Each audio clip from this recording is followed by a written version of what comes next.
Hello, my name is Julia Cataldo. I'm a linguistics master's student at the Federal University of Rio de Janeiro, Brazil. My advisor is Professor Cataldo França, with whom I developed this study for NERFO, the morphological kinship between words. We're interested in a very specific type of semantically opaque words. An example is the word restaurante, restaurant, that is morphologically derived from restaurar, to restore. However, nowadays Brazilian speakers are not aware that a restaurant is a place where we restore our forces. Another example is refrigerante, that means soda. It comes from refrigerar, to refrigerate.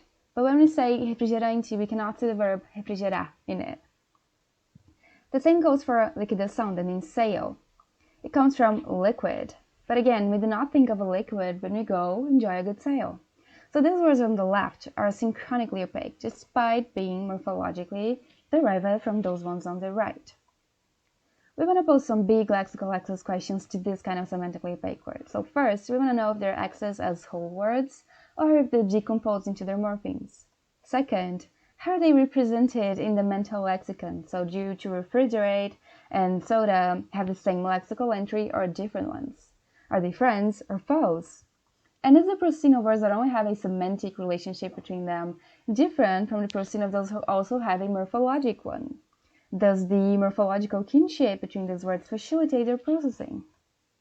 Further, what are the neuropsychological correlates to this computation? And finally, with our task, can we maybe validate some of distributed morphology predictions about the building blocks of language?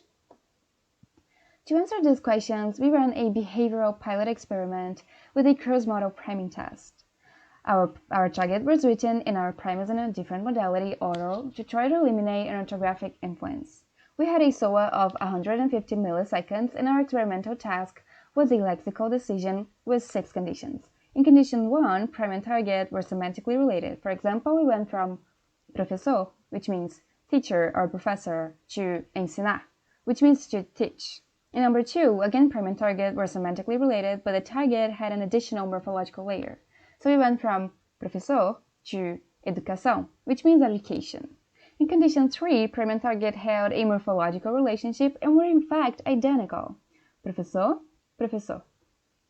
In condition 4, they had a morphological relationship, but the target had an extra formal layer. Professor, professoril.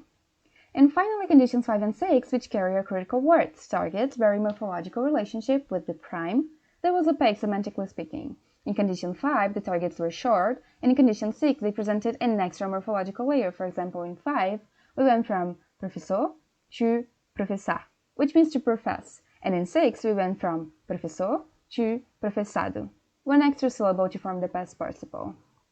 And those were our results. In green, we have response times for the semantic relationship only. In purple, for the compositional relationship, which had a morphologic and a semantically transparent status. And finally, in red, for our critical conditions, the morphological but semantically opaque ones. The semantic ones were not statistically significantly different between them, but the compositional and the opaque ones were. Also, MC3 and MO3 were significantly different between them, whereas MC4 and MO4 were not. So what do we conclude from this? First, that there is a decompositional course during the processing of morphologically related words, even when they are semantically opaque. Second, that there is no decompositional course during the processing of words that are only semantically and not also morphologically related. And third, that there are new entries for words such as restaurante, restaurant, in our mental lexicon. So this result suggests the existence of different psychological processes for the morphologic and semantic roots in reading. We propose linguistic composition for the former and joint memory for the latter. And finally, for what's next, we plan to run an EEG test with the same design to investigate the neuropsychological correlates to this computation. We'll add a new relationship condition so that we can have 2 baselines and a very smooth continuum of semantic and morphologic relations between them.